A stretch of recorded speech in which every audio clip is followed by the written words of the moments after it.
Well, good morning. It's January 31st, 2022, and today we're going to do lesson number 31 of A Course in Miracles.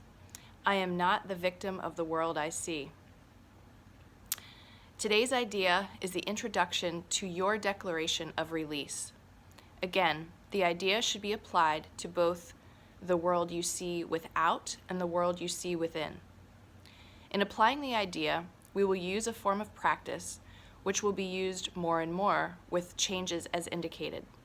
Generally speaking, the form includes two aspects: one in which you apply the idea on a more sustained basis, and the other consisting of frequent applications of the idea throughout the day.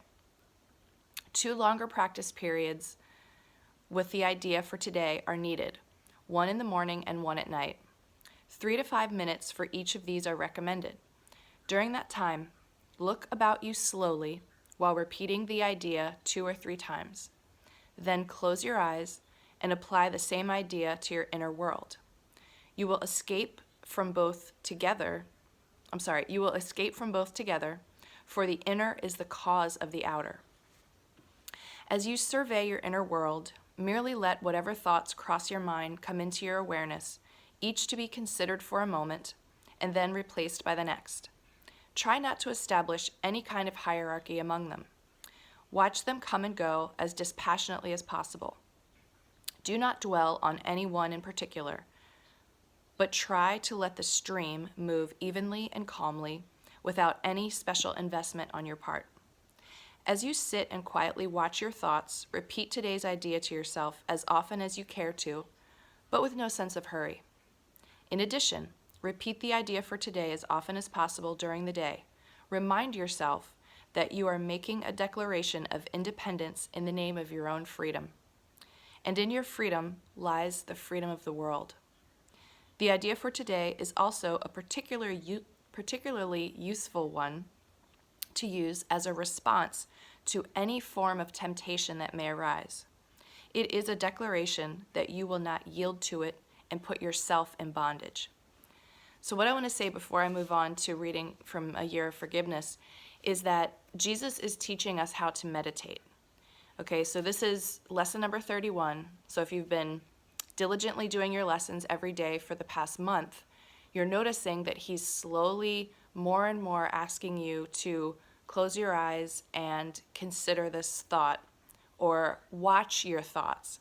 And anyone who doesn't know how to meditate, that's really all you're doing, is just getting yourself into a comfortable position, closing your eyes, focusing on your breath a little to get calm, and then the thoughts will start coming.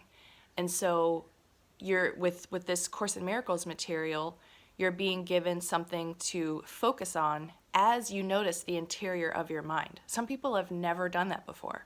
So this is a really beautiful introduction to how to meditate. And what better mantra to have, especially now in this time of January 2022.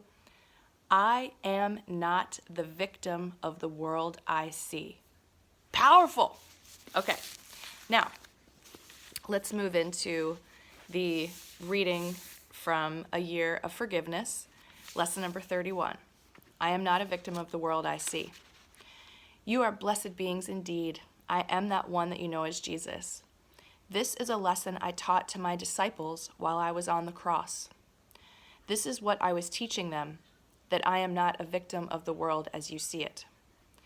In that great lesson, that great teaching and learning opportunity, many of those beings who followed me could not assimilate the lesson. They could not believe that I was being victimized, that I was not suffering. I was standing firm in my elevated consciousness above the battleground, and I knew, even though it was a great challenge, a great act of discipline on my part, that I did not need to suffer. My mind could assess the situation accurately and choose to move through that experience without the pain, suffering, and despair of the martyr. That is not what I was doing, and that is why it has been hard for you to understand in your society. It was an extremely sophisticated lesson for the beings who were in front of me. This lesson was not designed for the world, necessarily, although it has become so. In the time and place that I was in the physical incarnation that you know as Jesus, I was teaching my students. I taught them and showed them my abilities to overcome the physical and material world, and that indeed I was not being victimized. I chose to go through a very dramatic teaching learning experience for their benefit. However, only a couple of those disciples integrated that information into their minds. But that is okay.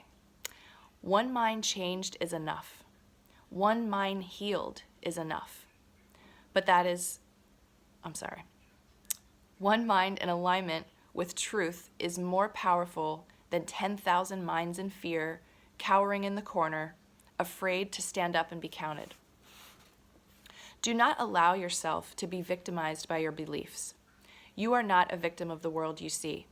It is a reflection of your consciousness rushing toward you in order for you to understand what is going on inside of you. If it seems to attack you, look where you attack yourself or others. Examine where you attack principles, ideas, politicians, countries, creeds, or money. Whatever you attack, know that it will reflect back to you in a world that seems to attack you. We heal your mind from the deepest levels with these teachings, and we want you to know that it brings great love to you. Many of you feel that now, a month into this gathering together. You are going to see that you are not so quick to judge or attack, that perhaps you open a door for someone when before you would have charged through. Perhaps you find yourself sitting quietly contemplating ideas because you have decided to give yourself space to do the lessons, and after the lessons, you enjoy sitting in your armchair with the radio, phone, and television off. You find that being with yourself is much more agreeable because the mind you are experiencing has calmed down a little bit. It's not so fractious. We love you very much, and we will be here with you every single day. Every day we nudge this being, meaning Tina, and she knows this is her assignment this year. So do not despair. If we miss a lesson, do your forgiveness practice and make it up as soon as you can. We will speak to you again tomorrow. So this morning I decided to pull out another one of Tina's books that is a channeled book. This A Year of Forgiveness is her 7th book. She had 6 channeled books come through her prior to A Year of Forgiveness. I'm only bringing this up because Jesus mentioned in this particular reading the crucifixion. And obviously for a lot of people who are just kind of coming from a traditional Christian background, it may seem insane to think that the resurrection, the crucifixion and the resurrection have another meaning or another explanation. And I just on a personal level, I always thought when I went into churches to see that bloody Jesus hanging on the cross was so horrible and just sad. And it's like, you go to church with the intention of like opening your heart and being happy and joyous and worshiping the Lord and all the good things. And then you see this devastating, horrifying, just terrible thing in front of you, symbolizing the ultimate, most terrible violence you can ever imagine. And it's like, when I'm gone from this earth, I want to be remembered in a positive way. It's like Jesus really needed a publicist. That was a horrible idea. The whole thing, the crucifixion, having that as the symbol is just so sad. Anyway, so another book that came through Tina is called Jesus, My Autobiography. Imagine that. So this is a book where Jesus tells his story. And the information that's in this book about his experiences, his intentions, his own training, his life, a lot about Mary Magdalene in here. So it's a very interesting contrast to what you may be used to from your traditional Bible stories or your traditional Christian, dogma, essentially, around the life of Jesus. I highly recommend. I'll put a link below this video for this book so you can look at all of Tina's books. I mean, they're all really interesting perspectives, but this one especially was a great one to see because it's so evocative that Jesus decided to write an autobiography through Tina. So anyway, thanks for watching. Hope you're enjoying these lessons and these little tidbits and discussions, and we'll see you again tomorrow.